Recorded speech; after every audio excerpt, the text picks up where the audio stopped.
A friend of mine, a very good friend of mine that I grew up with, his name is David. He lives out in LA. He grew up in a very, very poor family, 2-bedroom apartment. There were eight people in the family, and they just didn't have any money, barely food to put on the table. And he made a vow to himself. I'm never going to live the life or give my kids what I had. I'm going to make a lot of money, not for the sake of just being rich, but I want to make a lot of money so that me and my grandkids, never ever have to worry about money. Whether that's true, MS checker, that's another conversation. But this was David, this was his background. So he decided, I'm going to make a lot of money. One day he calls me up. He says, Tzvi, I just got invited to the WPP Stream conference. I said, what is that? He said, WPP Stream is a $30 billion holding company for all billion-dollar companies. And every year there's this conference. You have to be a billion-dollar company to attend, and it's only for C-level executives, for the CEOs and the COOs, so for the top people in the company. And if you get invited, you have to pay $40,000 to go. It's just one weekend. So he says to me, Tzvi, I got invited. I said, that's amazing, congratulations. I said, you're not a billionaire. He said, I know, but somebody got me in, whatever. I said, okay, beautiful. He says, this is my dream. I said, great, go for it. He said, there's one problem. I said, what? He said, it runs from Wednesday to Sunday. It's over Shabbos. I said, oh. I said, okay, well then it's a no-brainer. Of course you can't go. And he said, well, you don't understand. Do you understand what kind of challenge this is for me? He said, this is the opportunity of a lifetime. So I said, obviously you can't go. Fine. He decides, you know what I'm going to do? I'm going to go anyway. And Wednesday he goes to the conference.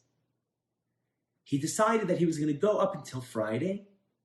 And by Friday, hopefully he'll have clarity to know what to do. And then he'll make a decision on Friday whether he's staying for Shabbos or coming home. Wednesday, he has a great time. Thursday, he's meeting all these big executives.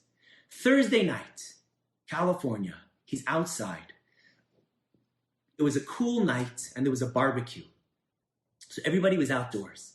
And because it was a cold night, they gave everybody shawls, like these, I don't know what you call them, shawls. Everybody knows what a shawl is, right? Give everybody a shawl.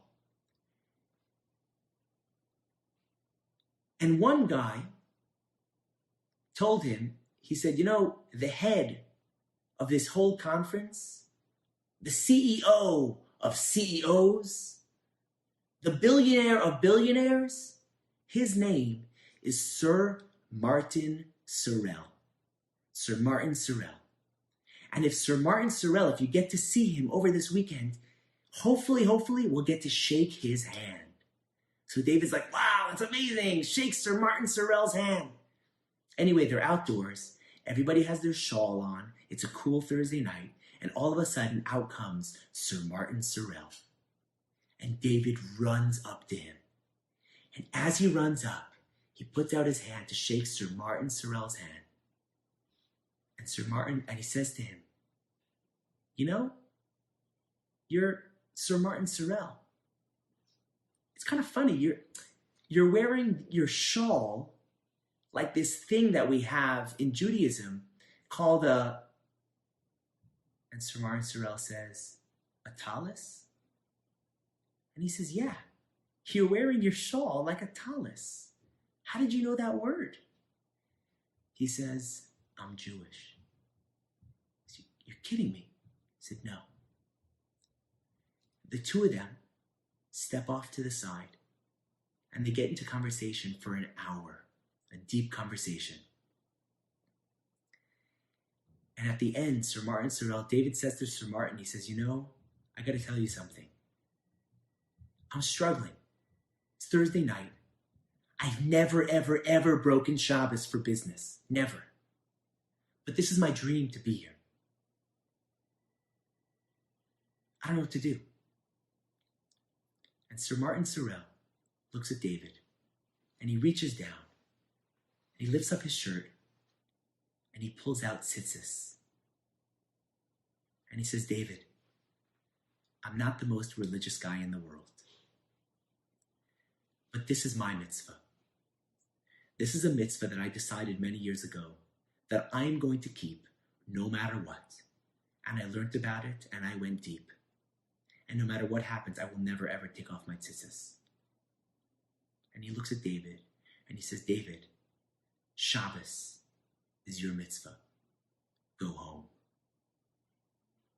And David went home for Shabbos. Pick a mitzvah. Pick a mitzvah. Pick something. And get a bren. Get a fire for it. Go deeper.